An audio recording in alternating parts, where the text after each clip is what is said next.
प्यारे बच्चों, आपका स्वागत है हमारी इस संस्कृत की कक्षा में। और अब आपके विद्यालय खुल चुके हैं और हर घर पाठशाला में हमारा जो पाठन है वो अभी भी चला हुआ है। तो हम पढ़ रहे हैं समवायो ही दुर्जयः, 7वीं कक्षा की पाठ्य पुस्तक रुचिरा द्वितीय भाग का 11वां पाठ है, जिसका नाम है समवायो ही दुर्जयः। संगठन जो होता है वो दुर्जय होता है। और इस पाठ की हमने पिछली 3 वीडियो में पाठन किया और कुछ अभ्यास कार्य भी किया। तो आज जो शेष अभ्यास कार्य है वो हम इस वीडियो में करने वाले हैं। तो आइए करते हैं अपने पाठ को प्रारंभ। प्रिय छात्राः, नमो नमः।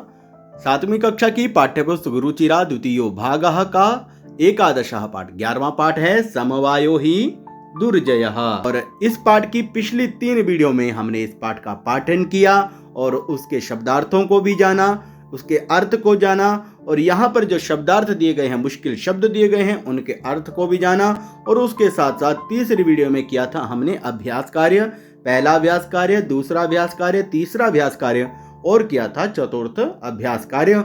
और आज की जो हमारी यह कक्षा है इसमें करने वाले हैं हम, बताइए कौन सा अभ्यास करेंगे? 5वां अभ्यास। उदाहरणम अनुसृत्य रिक्त स्थानानि पूरयत। आपको उदाहरण इस पाठ में दिए गए हैं और उन उदाहरणों को देखते हुए आपने जो है उसके नीचे भी वही ऐसे ही प्रयोग करने हैं। जैसे यहाँ पर आपको दिया है पठिष्यति, पठिष्यतः, पठिष्यन्ति। ये आपको प्रथम पुरुष के रूप दिए गए हैं इसमें, पठिष्यति, पठिष्यतः, पठिष्यन्ति। अच्छा, ये ध्यान दीजिए कि यदि आपके पास पत धातु है, पठ धातु है, तब तो बन गया पठिष्यति। पत धातु होगा तो बन जाएगा पतिष्यति। कुछ नहीं करना है आपने, पत से बना देंगे पति और बाकी का पठिष्यति, श्यति साथ में आ जाएगा, पतिष्यति, पतिष्यतः, और अंत में बहुवचन में बन जाएगा पतिष्यन्ति। समझा गया आपको? उसके बाद है ख। ख में क्या है? पुरुष है, एक वचनम, द्विवचनम और बहुवचनम। इसके जो रूप हैं वो मध्यम पुरुष के हैं, लिरिट लकार है और मध्यम पुरुष है। तो गम धातु यहां पर दी गई है, गमिष्यति, गम धातु से बन गया गमिष्यसि, और द्विवचन में बना गमिष्यतः, बहुवचन में बना गमिष्यथ। तो मध्यम पुरुष में धाव धातु होगी तो क्या बनेगा? धाविष्यसि। क्या बन जाएगा? धाविष्यसि, धाविष्यसि बनेगा। और द्विवचन में क्या बन रहा है? धाविष्यथः, और बहुवचन में बन जाएगा धाविष्यथ। क्या बन जाएगा? धाविष्यथ। और अंत में जो उदाहरण है यहाँ पर, इनमें हम क्या करेंगे? सबसे पहले देखेंगे यहाँ पर है क्रीड धातु। तो क्रीड धातु का बहुवचन तो हमारे पास है, हमें करना है एक वचन और द्विवचन। तो एक वचन कैसे बनेगा ये हम देखेंगे। इसको गमिष्यसि जैसे है, तो यहाँ हम क्या करेंगे? क्रीड धातु रखेंगे, उससे बना देंगे क्रीडी और साथ में लगा देंगे श्यसि, तो बन जाएगा क्रीडिष्यसि।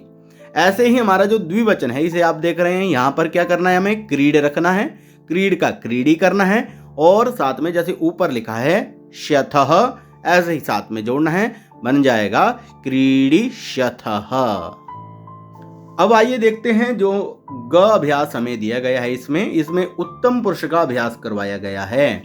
लिरिट लकार में उत्तम पुरुष के रूप कैसे चलते हैं वो हम देखेंगे। जैसे लेखी श्यामी बना है, लिख धातु है, लिख धातु से बन गया लेखी श्यामी, और द्विवचन में बन गया लेखी श्यावः, और बहुवचन में बन गया लेखी श्यामः।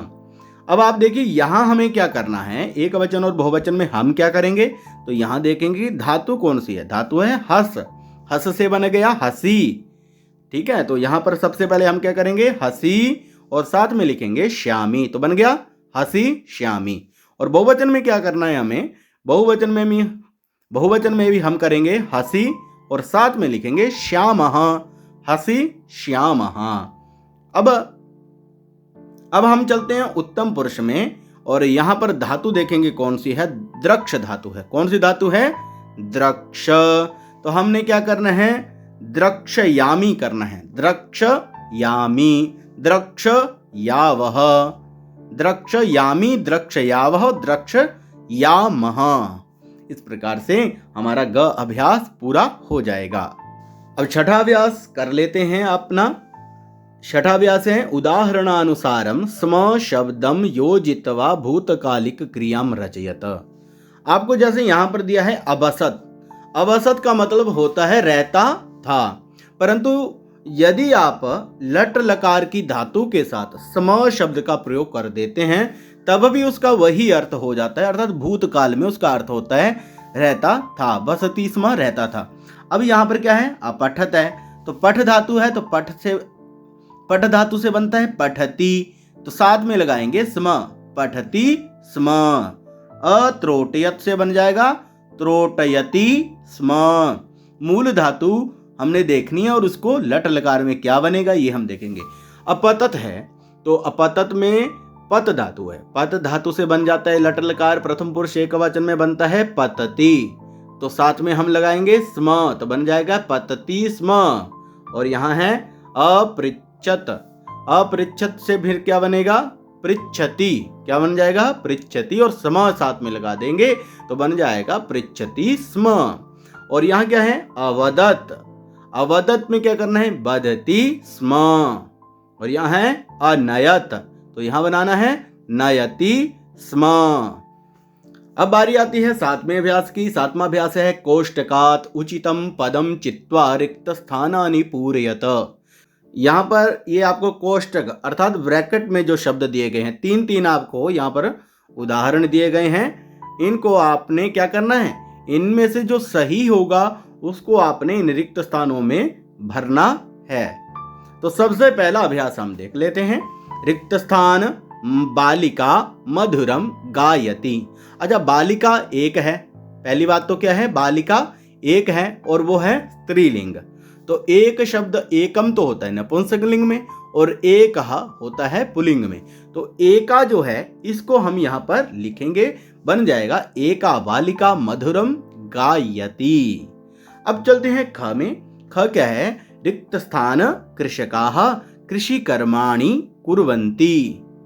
रिक्त स्थानम कृषकाः, अब इसमें हमें बताना है कि चत्वारः आएगा, चतस्रः आएगा या चत्वारि आएगा। तो यहाँ पर जो कृषकाः शब्द है पहले उसे हमें देखना पड़ेगा। कृषकः कृषकौ कृषकाः बहुवचन में बनता है ये तो, और कृषक शब्द जो है वो क्या है पुल्लिंग है, तो पुल्लिंग है और साथ में बहुवचन में है, तो इसमें हमने क्या करना है, यहाँ पर क्या आएगा चत्वारः कृषकाः कृषि कर्माणि कुर्वन्ति। अच्छा, हमने चत्वारा ही क्यों लिया, इसके लिए यहाँ पर देखना होगा कि जो चतस्रः बनता है ये स्त्रीलिंग में बनता है और चत्वारी जो है यह नपुंसक लिंग में बनता है, जबकि हमारा जो यह पद है कृषकाः यह पुल्लिंग है, इसके लिए हमने इसके साथ चत्वारः प्रयोग किया।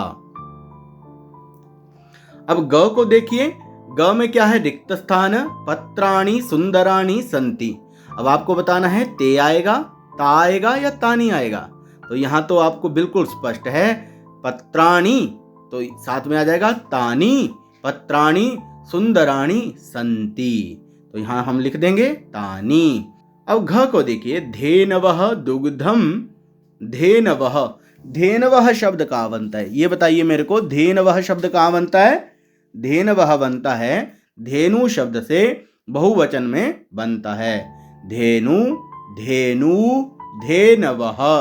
तो इसका अभिप्राय यह हुआ कि धेनु शब्द से बहुवचन में, और धेनु शब्द जो होता है वो स्त्रीलिंग होता है और यहाँ पर धेनवः है बहुवचन की क्रिया है, इसलिए यहाँ पर ददाति ददति, यहाँ पर क्या आएगा ददति, धेनवः दुग्धम ददति, ददंती नहीं होगा, जैसे आप पठति पठतः पठंती करते हैं ऐसे नहीं होगा, यहाँ क्या होगा ददति, बहुवचन में क्या बनता है ददति, धेनवः दुग्धम ददति। और अंग जो है उसे अब देख लेते हैं। वयम संस्कृतम, यहाँ पर क्या होगा अपठम होगा, अपठन होगा या अपठाम, क्या होगा अपठाम। और इसके साथ ही हमारा यह जो पाठ है यह समाप्त हो जाता है। तो मिलेंगे अगले पाठ में। अगले पाठ का नाम है द्वादशः पाठः विद्या धनम, और इसमें हम पढ़ेंगे सुंदर सुंदर श्लोकों के बारे में और विद्या के महत्व के बारे में। तो जयतु संस्कृतम जयतु भारतम।